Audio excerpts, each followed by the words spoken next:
Hello, and so just a couple of thoughts on grounded theory.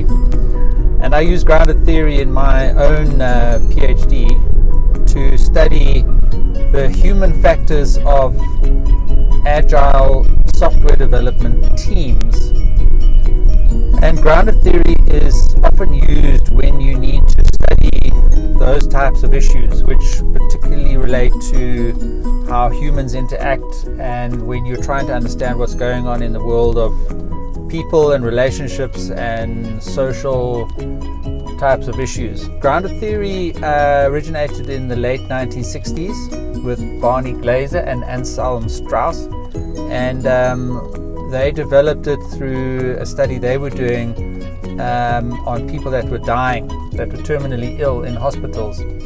And so this will just be the very plain, simple version of grounded theory. And effectively it works with qualitative data, so interviews mainly, but you can use any type of qualitative data mainly. And then it goes through a number of stages, and it's an inductive method, research method. So you are developing a new theory. You're not testing an existing theory, which is the deductive approach to theory development.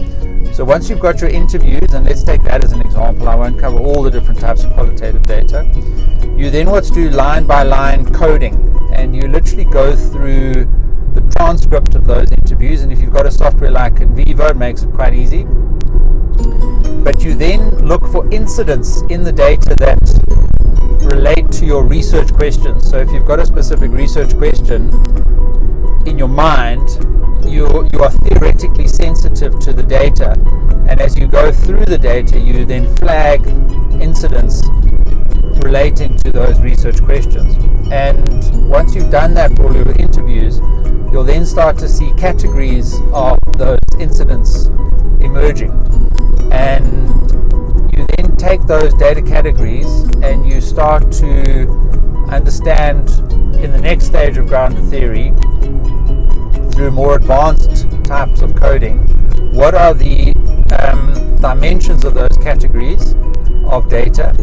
Because look, you're trying to generalize across all of that data, and then also use that generalized theory for other data in the rest of the world, which may be under certain circumstances. So once you understand the categories of your data and the incidents that you have observed in the data, you then start to understand how those categories of data relate to each other. And if you can imagine that you're starting to then abstract the data up from the level of the incident in the interview to a higher level, and there are more technical names for the grounded theory methods that you follow, but ultimately the integration of all of those categories together in some sort of framework or some sort of theory ultimately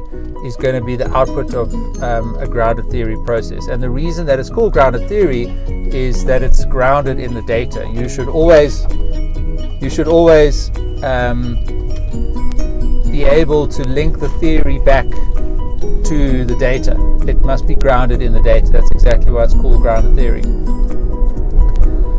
And last point quickly, and grounded theory is not something you can do just in a 5-minute video,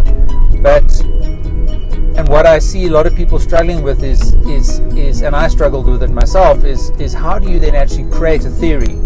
How do you develop a framework? And Barney Glaser and Anselm Strauss actually helped us think about this a couple of decades ago, and they developed what's called coding families. And coding families are just relationships between concepts. And if you go and Google coding families, you'll find it, and you can use it for a lot of other qualitative data studies.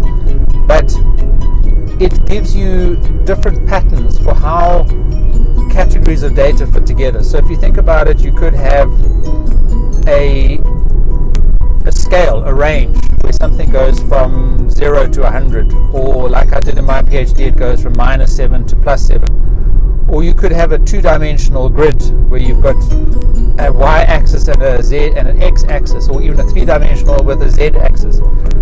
And they have a whole list of these coding families. And when you get to that stage in your grounded theory study, it's advisable to have that list of coding families next to you, so that you can start thinking about which one of those coding families is suitable for you to use in describing your new grounded theory.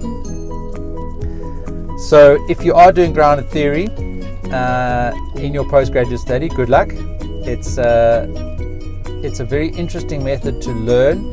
It's a very satisfying one to use effectively, but there are definitely times when you will want to give it up, as I did.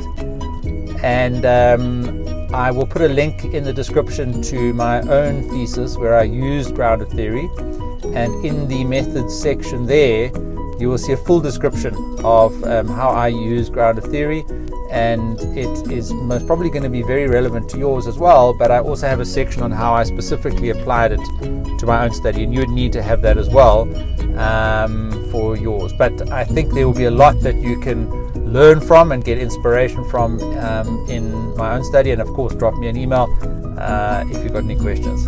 Good luck.